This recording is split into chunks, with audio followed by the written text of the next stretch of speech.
Welcome, welcome, welcome, Wendy Lee. Welcome everybody to Money Moves here on a beautiful Tuesday, or maybe not. I don't know. It depends on where you're at watching this. So today I'm excited to see you, Wendy. Did you have a good weekend? Awesome weekend. Relaxing, chill, beautiful weather. That's the beauty of being kind of an independent person. You kind of do what you want independently of others' influences. So that's good. That's good. So today I've got some exciting stuff. You and I talked a little bit offline, and we're going to talk about what the challenges, the woes and challenges of being an independent contractor, self-employed, 1099, call it whatever you want. And how do you manage that money? Because it can get pretty confusing, right? Absolutely. So we're going to share some of our war stories and stuff, pitfalls and potholes that you can avoid and what to do. We're going to get started in just a second.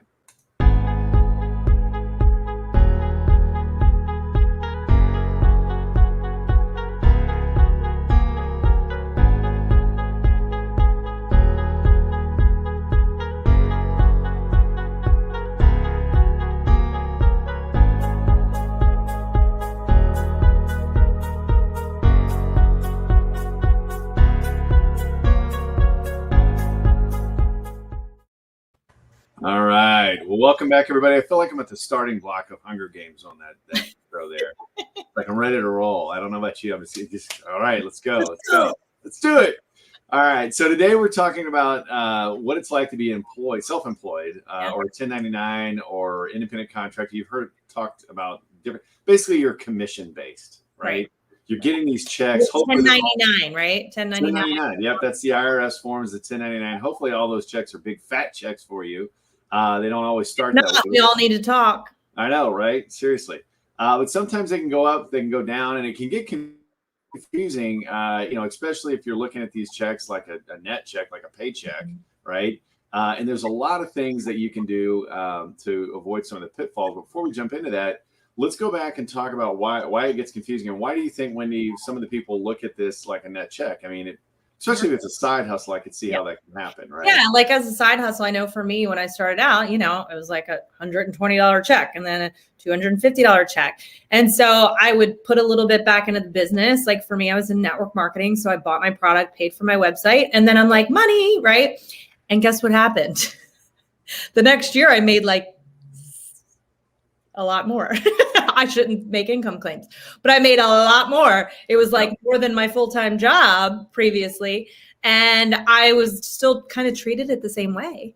And then my accountant was like, hey, you owe the government a lot of money. So that was fun. So you should get it right when your paychecks are little and put a plan in place.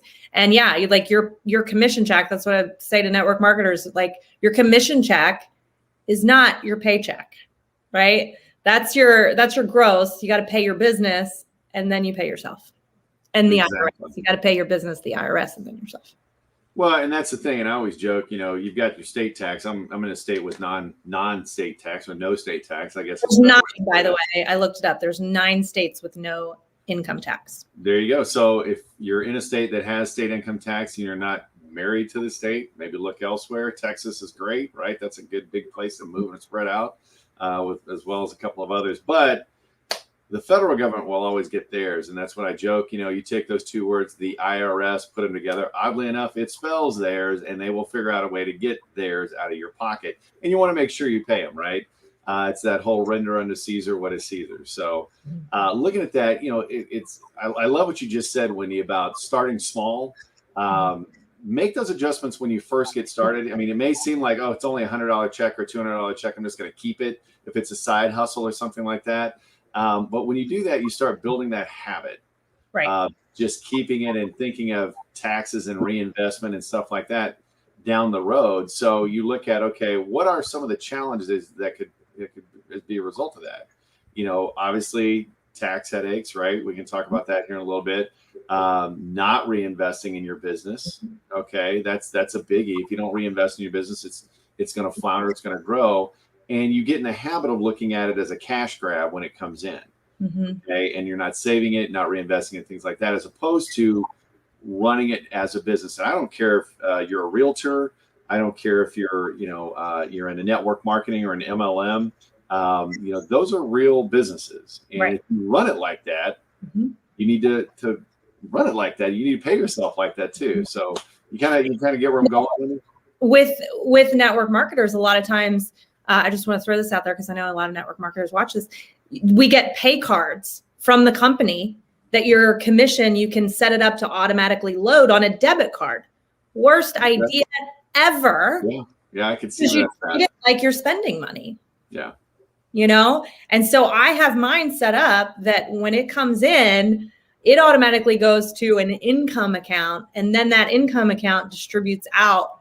Here's the percent that's business. Here's the percent that's taxes. Here's the percent that's, my money. Mm-hmm. Yeah, and that's exactly what you should do. And there's a couple different phases of this. So when you first get started out, obviously commissions are a little smaller, right? And you build up to that business. And then once you start building your business, you also need to build a financial team, which we're going to do another show on that at some point. We'll talk a little bit about that today as well. But looking at how you should divide that money up, the first thing you should look at is, how do I set up accounts to receive it? Like you said, getting it on a debit card, I think that is a horrible, horrible idea because of exactly what you just said, Wendy, the fact that you're going to run right out and spend it, or it's just extra fun money. I don't have to worry about it. Well, oddly enough, you're going to end up having to pay that down the road, the taxes, the state taxes, anything like that you need to deal with. So, you want to look at the money coming into you as a commission as really coming into your business, not necessarily you. Right. Okay. Even if you don't have an LLC, it's still coming into your business. Yep. And that's the thing. Most people, when they first start out, they're an independent contractor. You are that 1099 self-employed person. You don't need to run out and set up an LLC and incur all that expenses. Now, talk to an attorney. I'm not giving legal advice on that. But let's be realistic. If it's just you making a couple $100 a month, you can start slow and you can build slow too. But you should still get in the habit. It's not a bad habit to go and open a second banking account, right? A checking account that you use only for your business. And you don't want to get in a habit of calling or what's called commingling your funds. Right. Okay. Meaning I'm going to mingle my business money with my personal money. And that can create, again, a bad habit down the road for you that you got to unwind. And P.S., I made all these mistakes. I made a few mistakes. I was making 6 figures a year in commingling. It was a mess. I know, bad. Yeah, and that's the challenge you run into. And again, you start small and build those habits first. When you're small, it's much easier to keep those habits going when you grow larger and you're making multiple 6 figures and things like that. But what I would recommend, and this is what I did personally, is at first when I started my business, I was just getting I had a job, a job. I was doing my business as a side hustle, if you will, at first.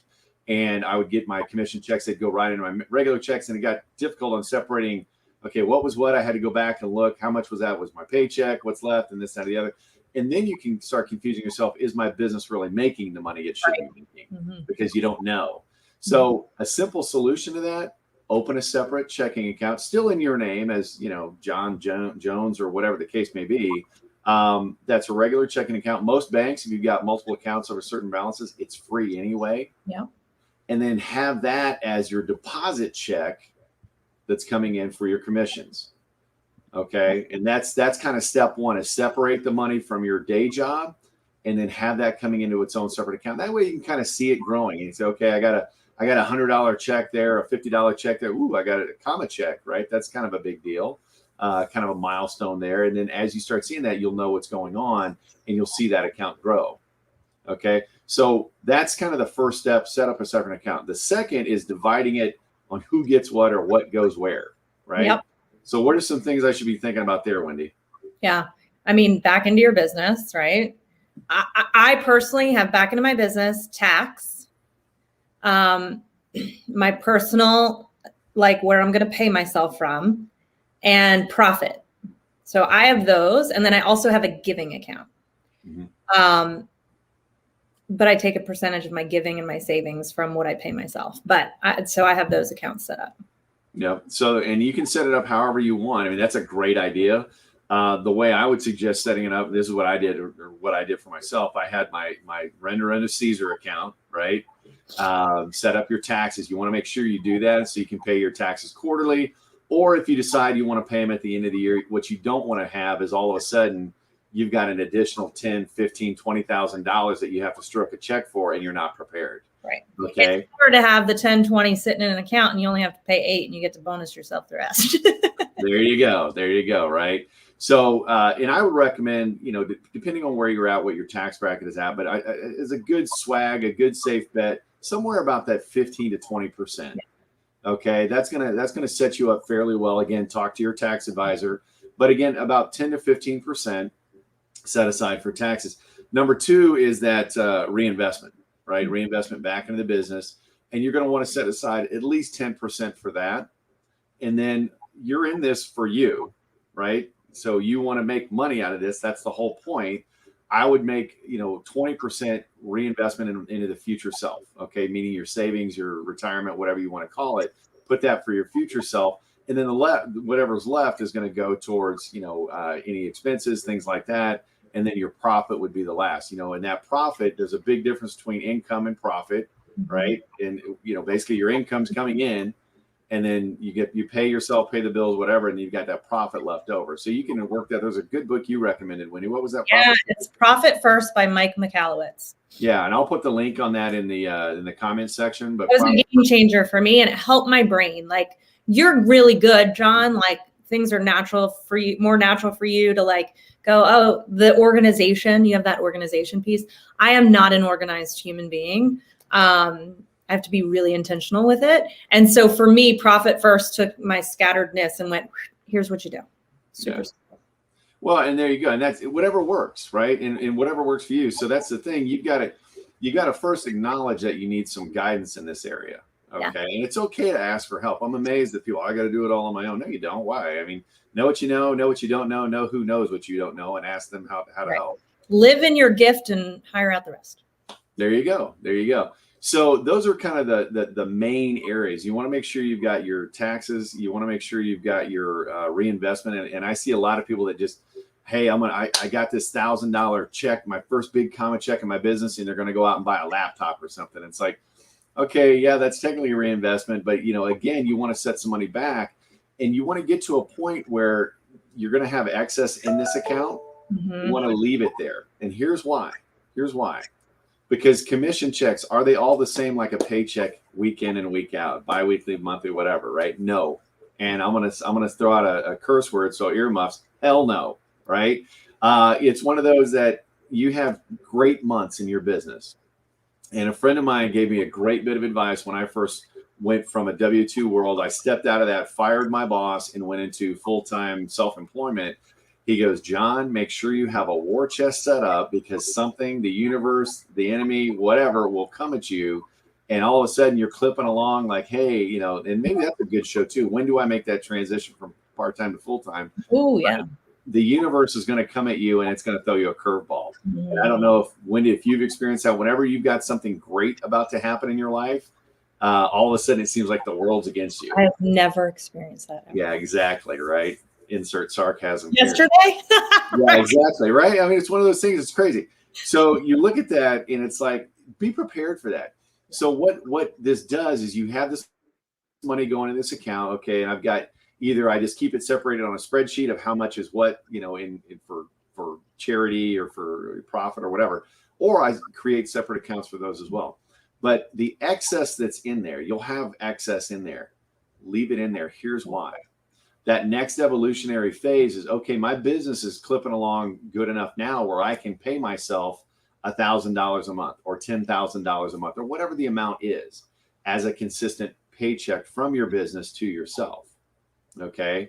And what happens there is all of a sudden these, you start getting in a situation where you can pay yourself. Like, for example, I pay myself X amount on the 1st and on the 15th, right? I don't keep jumping in and out of my accounts. And that way it's consistency. And my spouse loves it too, for the simple fact that all of a sudden that craziness that is commission sales or whatever, like a real paycheck, right? All of it goes away. All of it goes away. So that was my biggest struggle as an entrepreneur. And like I went through Dave Ramsey's financial piece, and I'm like, but every month is different. Like, I don't know how to budget because every month is different. But once I started to get ahead, I have a holding account. So it's my personal holding account. So basically what I'm paying myself eventually. Right.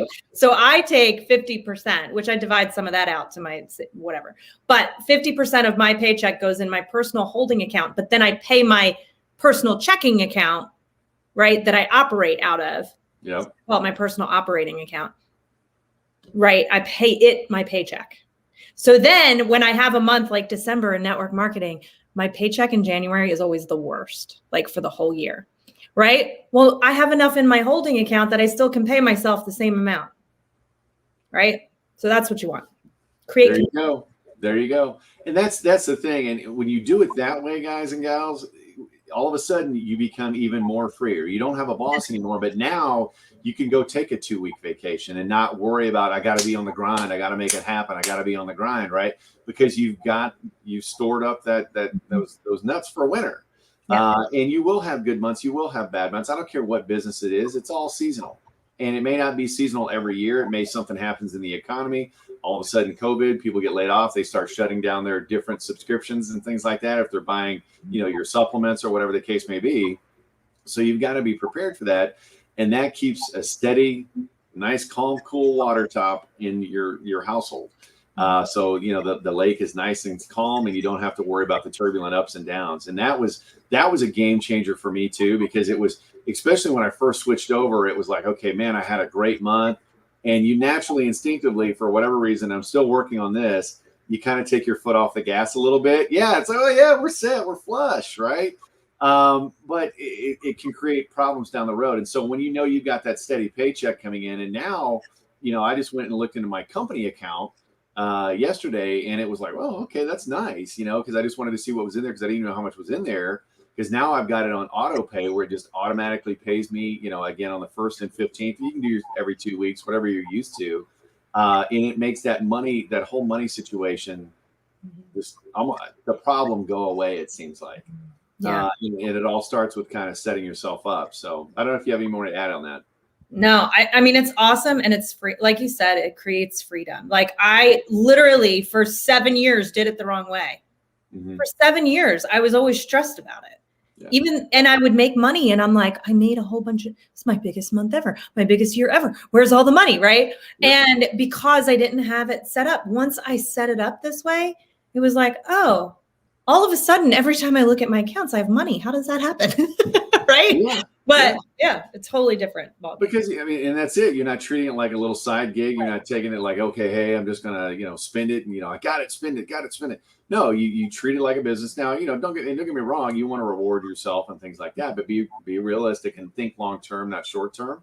So that's why, can I throw this in there? One thing that I love about Profit First. So the profit that I pay myself is 5% of my gross, right? So, but it goes in its own account. And at the end of each quarter, I look at that account, and this is my bonus for building my business, right? That 5%, depending on how I did, right? It's going to be different amounts. I take half of it, and it's a bonus for me. I have to spend it on a vacation or a new whatever, like something that we enjoy. The other half stays in there as a cushion for my business. Yeah. Right. And then at the end of the year, I get to look at that and go, do I have enough to operate my entire business for 6 months? Right. Whatever I have over that, I get to pull out and have fun with. There you go. And it's nice. We forget that. We forget to reward ourselves. Right. Yeah. So I love having that as a separate account.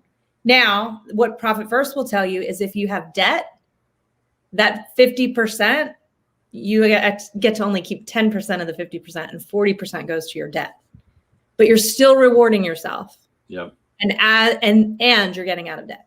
So. Well, and that's the thing. So that debt, and that's, that short term, right? And think of debt, and I'm one of those, I like Dave Ramsey up to a point.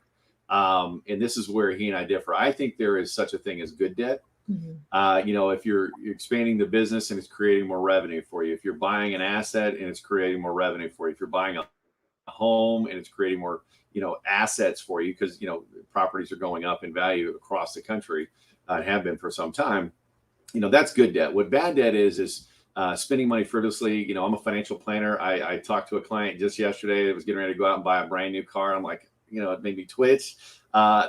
new to you, folks, new to you. That's a whole other conversation, but new to you.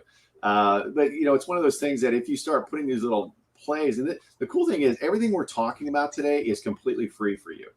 Okay. The setting up the different accounts, it's all just a mindset shift on how to better manage your money. And the one thing that Wendy said, and I was in the same boat, by not doing it the correct way, and I'm sure some of you out there are dealing with this, it's extremely stressful. This whole side business thing is supposed to be fun. And it can be very fun, but the money piece of it, if you don't do it right and you're trying to figure it out as you go, and you're not focusing on both short-term and long-term, it can create a lot of stress. And then you just throw in I'm not doing this is too stressful. I'm not making the money I thought I'd be making. You quit. Whereas if you kind of have a plan in place, and this is a very simple plan, it can make a world of difference in your overall attitude, which is going to reflect when you talk to your clients about the business and everything else, and make it that much more simpler. I mean, this is one of those game changer deals for self-employed people. I want to throw one more thing in there. Yeah. This is like my favorite. Okay. My favorite subject, today's call. I love. But I want to throw one more thing in there, especially people that have a true side hustle. Like, I'm making a little bit of money. I have big dreams, but my corporate job's my main thing. I'm not trying to live off this money. I had a girl I was coaching, and she has the dream of like buying an RV and touring the country with her husband when they retire. Right. And that's her big why. Yet she makes a paycheck from her side hustle and nothing goes towards that. And I said, I want you to set up a savings account. And even if you take 1% of your paycheck and label that account RV, right? Yep. That thing you say you want that you're working towards, create an account and start putting a little bit in there. So what happens when you're like, I'm not making any money in my side hustle, and you want to quit? And then you go look at that account and you're like, man, I have $2,000 saved up for my RV. Right? So then you realize this isn't for nothing. Yeah. I'm not quitting. I wouldn't have that $2,000 for my RV. Right? Yep. It helps feed your why. Yeah. No, it helps feed your why. That's exactly right. I mean, and it's one of those things that you can actually see the growth, which is a big piece of the reason that I separated the two accounts. I wanted to actually see it making me money. Yeah. And that's, obviously I got to a point, I was working at a hedge fund. Hedge funds pay pretty well, folks. I'm not going to lie, but I was able to fire that boss and move into this because of the little things that we put into practice here. And I know that Wendy's done the same thing too. She's run into problems. We've talked about this in the past of not knowing exactly where to put the money and set it aside, a little bit at a time. So that way, when the elephant came at the end of the year on April 15th, oh yeah, no problem. Here you go. Go away now, and I'll see you next year. But it's one of those things that it's just a little bit at a time. And again, this doesn't cost you a thing. It's just a little bit of a mind shift and a little bit of work up front. Okay. So wrapping up, I want to talk about that next evolutionary stage. So you mentioned it earlier about talking about do I set up an LLC and do all this? Most, especially network marketing or, real estate or things like that. When you first get started, again, I'm all about keep it simple, right? I'm not trying to overcomplicate things. I saw this shirt the other day, and I know a few people, I should probably buy it. Give me a minute, I'm overcomplicating it. And it's one of those things. That's amazing. Seriously, I am not that person. I'm the anti-overcomplicator. I'm like, let's just keep it simple. Life's stressful. I'm just thinking all my clients that need that shirt. Exactly, right? Exactly. It's like, stop overthinking this. Let's just do it. It's going to work itself out. And in worst case, you're still going to be better off. But, you go back to, should I set up an LLC or should I do this? Should I do that? Really you look at it, a lot of people think an LLC, and again, I'm not an attorney. There's my legal disclosure. I'm not giving legal advice. I'm just giving my opinion. But an LLC is designed to protect you from legal issues, right? If something happens, if you're a contractor and somebody gets hurt or something like that, or you damage, it protects you legally from that. But it doesn't really give you any tax protection, which is what we talk about here on Money Moves. How do I protect my money, right? So, once you get to a certain point, you want to talk to, whether it's a CPA or, again, somebody on your financial team. You don't have a financial person right here, let us know. We'd love to be part of your financial team. But going back to my statement, you want to look at setting up a corporation, right? S Corp, whatever. And the reason is because as you pay taxes on this side money, and when should I do that, John? If you're not making six figures, and I would even say 150, 200,000, that's when you should really start looking at it. For the simple fact of, okay, now I'm getting to the point where I'm paying a lot in self-employment tax. Okay. And that's something that in a JOB, your employer is paying a little bit of tax for you in your salary. They're paying tax as well on you. Now as self-employed, you're paying all that. That's okay. Don't let that stuff scare you off. I shake my head when I hear people, oh, I don't want to do that because I'll have to pay more taxes. You don't want to make more money because you're going to have to pay more taxes. That's the most bass-ackwards thing I've ever heard in my life, right? But you do need to, have, again, a financial team to kind of help you with that. But that would be something as that next evolutionary phase. Again, not today, maybe for most of you, but as you start to make money again, when you cross that $150,000, $200,000 mark, then start looking at that and having the conversation, because it can literally save you thousands by doing nothing different than how you file paperwork. That's where the financial team comes in. So anything else to add on that, Wendy? I definitely think we need to do a whole live about that one, because that made all the difference for me. I went owing, tens of thousands in taxes to like a little bit. Yeah. Just by setting the LLC as with an S Corp election made a big difference. Yeah. And that's the thing. And I did that last year, and it's one of those that, and folks, these tax codes exist for a reason. They exist for all of us to be able to leverage and take advantage of. Nobody's not paying taxes. There's not these tax loopholes out there where people are cheating on taxes. You cheat on taxes, they take you to jail. I mean, that's it. But what we're trying to do is educate you on the basis of how to manage my money and how do I keep more of my money. That's the whole point of this, this Money Move show, right? And so, I want to close with that, is really looking at, and just kind of recap, set up a receiver account for your money. Okay. And then start divvying out what I need to pay. My suggestion, 15 to 20% goes to taxes, right? 20% goes to you, the most important person in your life, paying yourself first, or profit first, whatever you want to call it. The next piece is at least 10% being reinvested back in your business. Okay. Allocate those out. What you have left over, keep that in there as your war chest to start to build that and get to a point where you can start paying yourself a paycheck. Not a huge paycheck. When you get to a point where I can pay myself $500 a month, that's when you start doing that. That's a car payment for most people, right? So let your business buy you a car. So again, just kind of focus on that stuff and keep it simple. Don't overcomplicate it. And what you're going to do is you're going to find out it's going to make your experience as an independent contractor much more pleasurable. Your spouse or significant other, it's going to make it easier on them because they're going to see a consistent, steady paycheck rather than the ups and downs of rocky roller coaster ride. And, put those other pieces into play. If you need help on this, let us know. We'd be more than happy to sit down. Everybody who comes in through the Money Move show gets a free financial plan. So I'll just throw that out there. So reach out to us. I'm at johncleaver.com. You can find Wendy Lee at Wendy Lee online. Other than that, that's pretty much it. Wendy, anything to add on that before we jump off? That's awesome. Yep. No. Good stuff, folks. Good stuff. As always, watch, learn, subscribe, and share. So click that little subscribe button and catch us next week. We're here every Tuesday, and we look forward to seeing you then. Bye-bye.